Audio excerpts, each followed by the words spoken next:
എല്ലാവർക്കും നമസ്കാരം. എൻ്റെ യൂട്യൂബ് ചാനലിലേക്ക് എല്ലാവർക്കും സ്വാഗതം. അപ്പോൾ ബിഗ് ബോസ് അഗ്നിപരീക്ഷയുടെ മൂന്നാമത്തെ എപ്പിസോഡായിരുന്നു, എലിമിനേഷൻ എപ്പിസോഡായിരുന്നു ഇന്ന്.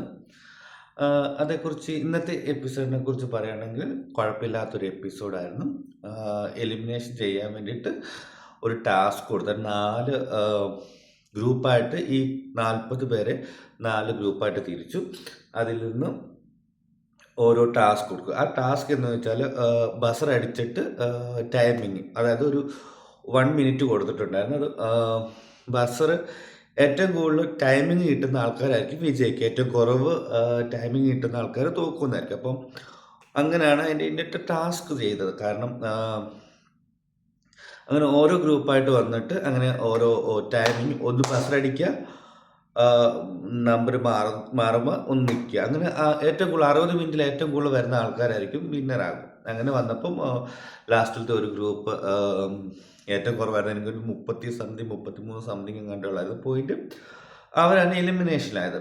അപ്പം ഈ ക്യാപ്റ്റൻസി കിട്ടിയവർക്ക് ഒരാളെ തീരുമാനിക്കായിരുന്നു എലിമിനേഷനിലോട്ടാക്കാൻ വേണ്ടിയിട്ട്. അപ്പോൾ ആദ്യം അവർ പൂജയുടെ പേര് പറഞ്ഞു, എങ്കിലും പിന്നെ വേറൊരു ജെറ്റിറ്റ് ആ കുട്ടിയുടെ പേരാണ് പറഞ്ഞത്.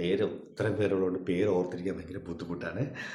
അപ്പം അങ്ങനെയുള്ള ഒരാളുടെ പേരാണ് പറഞ്ഞത്. അത് പൂജ അങ്ങ് മാറിപ്പോയി, പൂജയല്ല ഇരുന്നത്. അപ്പം ഇൻഫിനിറ്റി ഇവർക്കൊരു തീരുമാനം എടുക്കാത്തതുകൊണ്ട് അവർ ഇൻഫിനിറ്റി പവർ എല്ലാം ഊരിയെടുക്കുകയും ചെയ്തു, ക്യാപ്റ്റന്മാരുടെ എല്ലാം.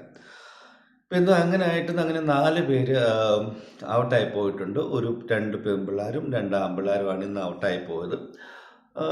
എനിക്ക് എൻ്റെ അഭിപ്രായത്തിൽ ഫെയർ ആയിട്ടുള്ള ഒരു എലിമിനേഷൻ ആയിരുന്നു കേട്ടോ. കാരണം എനിക്ക് തോന്നുന്നു ഇവരൊന്നും അത്ര കളിച്ചതായിട്ട് എനിക്ക് തോന്നുന്നില്ല. കളി മാത്രമല്ല അവിടെ ഞാനൊരു കാര്യം ഞാൻ പറയട്ടെ. ഇപ്പോൾ അവർ നമ്മളൊരു 1 മണിക്കൂറത്തെ വീഡിയോ മാത്രമേ കാണുന്നുള്ളൂ. അപ്പം അവിടെ അത്രയും നേരം അവർ ചിലപ്പോൾ ഒരു ഫുള്ള് ദിവസമായിരിക്കും ചിലപ്പോൾ അതിൻ്റെ ഒരു ഷൂട്ടിങ്, ഒരു എപ്പിസോഡിൻ്റെ.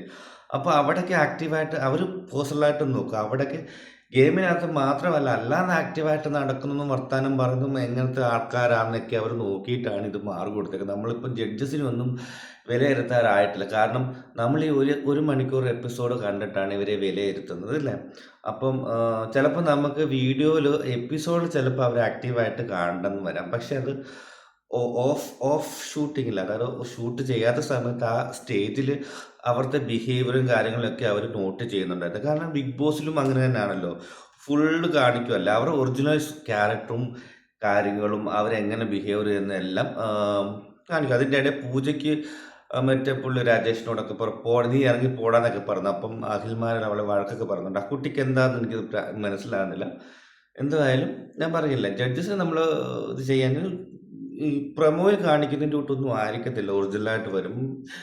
ഞാൻ എന്നെ നോക്കിയിട്ട് ഇന്നലെ അതുപോലെ തന്നെ സംഭവിച്ചു. ഇന്നും അതുപോലെ പ്രൊമോയിൽ കാണുന്ന പോലെ രഞ്ജിന് അത്രയൊന്നും ദേഷ്യപ്പെടുന്നില്ല. അവർ നമുക്ക് വ്യൂസിനെ കിട്ടാൻ വേണ്ടി കാണിക്കുന്ന ഓരോ അഭിപ്രായത്തരങ്ങളാണ് ഈ പ്രൊമോയിൽ വരുന്നതെന്നാണ് എനിക്ക് പറയാനുള്ളത്. അപ്പോൾ എന്തായാലും 4 പേര് എലിമിനേഷൻ ആയിട്ടുണ്ട്. കാരണം അവരെ അർഹതപ്പെട്ടവർ തന്നെയാണ് എലിമിനേറ്റ് ആയെന്ന് എൻ്റെ അഭിപ്രായം കേട്ടോ. ഇനിയിപ്പോൾ എലിമിനേറ്റ് ആയേ പറ്റത്തുള്ളൂ, കുറച്ച് ദിവസമല്ലേ ഉള്ളൂ. എനിക്കൊന്ന് 6-ാം തീയതി 8-ാം തീയതി കണ്ട് തുടങ്ങും. അപ്പം 36 പേരോട് ഇനിയുണ്ട്, 4 പേര് വിട്ട്. ചിലപ്പോൾ ഇനി അടുത്ത എലിമിനേഷൻ 10 പേരാകാം, ചിലപ്പം 5 പേരാകാം. അങ്ങനെ ഓരോ ദിവസവും ഓരോരുത്തരാകാം എന്നാണ് എൻ്റെ വിചാരിക്കുന്നത്. എന്തുമായാലും കുഴപ്പമില്ലാത്ത എപ്പിസോഡ്. 4 പേര് എലിമിനേറ്റ്. ഇവർക്ക് ഇനി അവസരങ്ങളുണ്ടല്ലോ, ഇഷ്ടംപോലെ അവസരങ്ങളുണ്ട്. നോക്കാം. എന്തായാലും ഇത്രയേ ഉള്ളായിരുന്നു. പ്രത്യേകിച്ചൊന്നും എടുത്ത് പറയാനോ മാത്രം ഒന്നുമില്ലായിരുന്നു, അങ്ങനെ കാര്യമായിട്ടൊന്നും ഇല്ലായിരുന്നു. അപ്പോൾ ഇവിടെ ഇത്രയേ ഉള്ളായിരുന്നു ഇന്നത്തെ എപ്പിസോഡ്. അപ്പം ചാനൽ സബ്സ്ക്രൈബ് ചെയ്യുക, ലൈക്ക് ചെയ്യുക, ഷെയർ ചെയ്യുക. Thank you so much.